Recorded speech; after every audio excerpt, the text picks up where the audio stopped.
গোপন প্রেমে মেতেছিলেন আলোচিত যেসব তারকারা। সব প্রেম গোপনে হয় না, তবে কিছু প্রেম গোপনই থেকে যায়। বিশ্বের অনেক আলোচিত তারকা বিভিন্ন সময় একসঙ্গে কাজ করতে গিয়ে গোপন প্রেমের সম্পর্কে জড়িয়েছিলেন, কিন্তু শেষ তো কার সেসব সম্পর্ক পূর্ণতা পায়নি। এই যেমন চলচ্চিত্রের জনপ্রিয় জুটি ববিতা জাফর ইকবাল। একসময় এই দুই তারকার গোপন প্রেম নিয়ে গুঞ্জন ছিল চলচ্চিত্র পাড়ায়। 1975 সালে ইবনে মিজানের এক মুঠো ভাত চলচ্চিত্রে অভিনয়ের সময় প্রেমের সম্পর্কে জড়িয়ে যায় এ জুটি। কিন্তু 70-এর শেষ দিকে কোনো পরিণতি ছাড়াই ভেঙে যায় জনপ্রিয় এই দুই তারকার প্রেমের সম্পর্ক।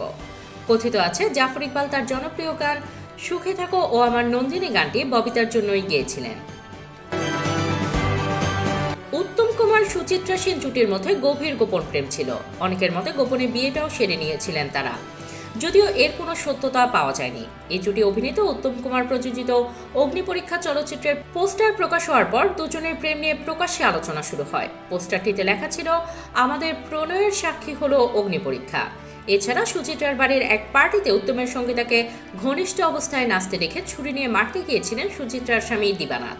এসব কারণে তাদের প্রেম আর প্রণয়ের পথে হাঁটতে পারেনি। প্রেমের কারণে বেশ আলোচনায় ছিলেন অমিতাভ বচ্চন ও রেখা।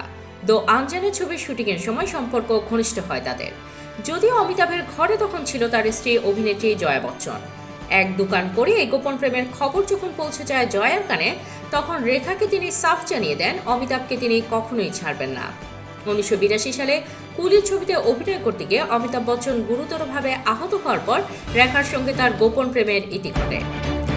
দিলীপ কুমার ও মধুবালা বলিউডের বিখ্যাত চলচ্চিত্র মুঘল-ই আজম সিনেমায় তাদের প্রেম নজর এড়াতে পারেনি অফ স্ক্রিনের দর্শকদেরও।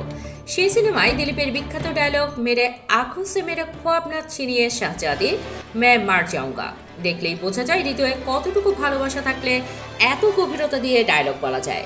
Desk report, hard news.